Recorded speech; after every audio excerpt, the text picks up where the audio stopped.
Alors le bilan de 50 ans d'indépendance, de soi-disant indépendance africaine, il est pas beau parce qu'en fait il n'y a pas d'indépendance. Donc tout ça c'est des mensonges, c'est tout sauf la vérité. Il n'y a pas eu vraiment d'indépendance. Il y a eu un simulacre d'indépendance, mais une véritable indépendance, c'est revenir à ce qui existait avant le colonialisme. Qu'est-ce qui existait avant le colonialisme? Des ethnies, des groupes qui étaient des nations, car chaque ethnie est une nation, et qui avaient des frontières totalement différentes de ce qui existe maintenant, des religions totalement différentes de ce qui existe maintenant, une culture totalement différente de ce qui existe maintenant, qu'on voit dans tous les détails, la façon de s'habiller, la façon de se coiffer, partout. Et tout ça a été colonisé. Et donc, à la décolonisation, qu'est-ce qu'il y a eu? Il y a eu un simulacre de décolonisation politique.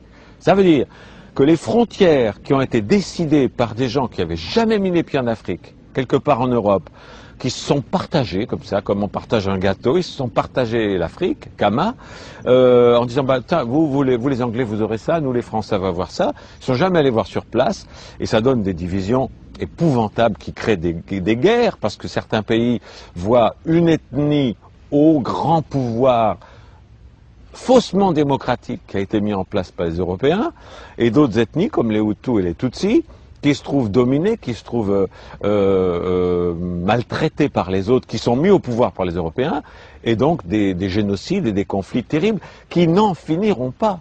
La seule solution, c'est le retour aux frontières précoloniales, aux traditions précoloniales, aux religions précoloniales, à tout ce qui était avant. Également dans la façon de s'habiller.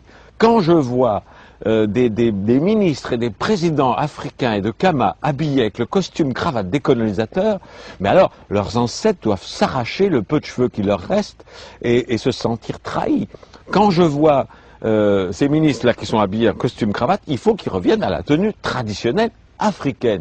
Pourquoi copier le colonisateur qui est venu d'une façon sanguinaire piller l'Afrique, prendre les ressources, esclavagiser les gens? Et voilà que les ministres et les présidents africains, qui sont censés avoir mis l'indépendance, s'habillent comme les Européens. Ça, c'est une trahison. Déjà, c'est des traîtres à l'Afrique, parce qu'ils copient les Européens. Il y a quelques leaders africains qui ont le courage de s'habiller d'une façon africaine. Et tous les autres sont des traîtres à leur culture.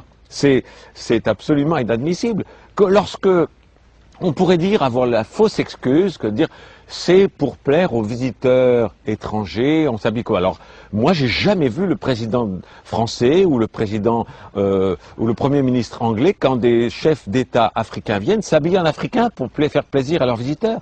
Donc, c'est deux poids et deux mesures. Mais la base de tout ça, c'est, je crois, le plus bel exemple, c'est Mao Tse-tung. La Chine était également colonisée, comme l'Inde, comme toute la planète colonisée par cette minorité minuscule européenne, qui par la force, par la violence, par le sang, a colonisé toute la planète. Amérique du Nord, Amérique du Sud, Afrique, Inde, Moyen-Orient, tout ça c'était des colonies. C'était les empires, l'empire britannique, l'empire français. Le seul qui a compris comment se débarrasser de tout ça, avec Gandhi un peu, mais encore mieux Mao Tse-tung, quand il a fait la révolution culturelle, et qui vraiment voulait se débarrasser de tout ce qui avait pu être influence européenne, colonisatrice. Les Japonais ont eu la chance de refuser l'accès de la culture non japonaise. Et c'est pour ça que le Japon, où je suis là, est un pays que j'adore, car eux, ils sont restés à l'abri de tout ce qui était pollution de la colonisation. Donc, la révolution culturelle, si Kama veut devenir indépendant, si l'Afrique veut devenir vraiment indépendante, elle ne l'est toujours pas. Elle n'est toujours pas parce que les ressources sont pillées par les grands conglomérats économiques européens et américains. Elle n'est toujours pas parce que les systèmes politiques qui ont été mis en place au moment de l'indépendance, qu'est-ce qui s'est passé? Les colons, ils ont mis en place des pouvoirs, ils ont tracé des frontières, et puis, à leur départ, ils ont mis en place des gens soi-disant élus démocratiquement, qui maintenaient les mêmes frontières, les mêmes valeurs, les mêmes... Ce n'est pas de la décolonisation. Et sur le plan religieux, il faut que les Africains comprennent que leurs ancêtres, qui ont été colonisés, qui ont été torturés, qui ont été massacrés pour les forcer à accepter la colonisation, ont également été torturés, massacrés et maltraités pour changer de religion. Les conversions au christianisme ont été faites par la force et par la violence. Alors, imaginez, et les ancêtres que vous avez, peuple africain, sont toujours vivants sur la planète des Elohim. Et ils vous regardent, et ils voient leurs descendants, vous, s'habiller comme leurs tortureurs. Ils voient leurs descendants aller dans les églises qui ont été mises en place par leurs tortureurs. Ils sont désespérés. Si vous voulez retrouver la vérité qui est le culte de vos ancêtres, débaptisez-vous, apostasiez de la religion des colonisateurs, jetez les vêtements des colonisateurs, retrouvez les vêtements africains, retrouvez la culture africaine, retrouvez les religions d'avant la colonisation. Alors là, vos ancêtres vont vous regarder en étant fiers et en disant, tiens, finalement, nos descendants sont finalement indépendants. Pour l'instant, vous ne l'êtes pas. C'est des blagues. On vous fait croire à l'indépendance. Il y a un drapeau, il y a des... C'est des pantins, mais qui sont aux ordres des pouvoirs internationaux. Et vous le savez, en prenant un maximum d'argent qu'ils mettent sur des comptes en Suisse. Et en même temps, l'Afrique meurt de faim un peu partout. Un petit exemple. La cathédrale, la basilique de Yamoussoukro, si je me rappelle bien du nom, c'est aberrant. Il y a une Américaine qui vient de lancer une opération, c'est il y a plus de 30 ans, en disant, le Vatican, s'il est tellement concerné par les pauvres et par la faim en Afrique et ailleurs, mais qu'ils vendent le Vatican, et avec cet argent, il peut donner à manger à tout le monde. Parce que la religion chrétienne dont on vous vante les mérites et avec laquelle on vous a colonisé, a toujours dit, la pauvreté c'est beau, n'avoir rien c'est beau. Ok, faites-le vous-même. Que le pape vende tout le Vatican, c'est une ville. Et avec l'argent, il y a de quoi nourrir tous les Africains pendant plus d'un siècle. Non, ils restent dans le luxe, mais dans les églises africaines, on continue de prêcher la pauvreté, l'humilité. Et c'est des blagues, c'est la suite de la colonisation. Alors si la colonisation politique a été faite à 1%, c'est-à-dire vraiment un simulacre, si la colonisation spirituelle, elle n'a jamais été faite. La décolonisation spirituelle n'a jamais été faite.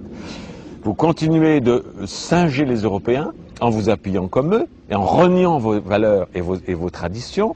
Vous continuez surtout, une décolonisation religieuse s'impose. Apostasiez, débaptisez-vous, envoyez massivement des lettres aux églises en disant je renie le baptême, je retourne à la religion de mes ancêtres pour qu'ils soient fiers de moi. Voilà.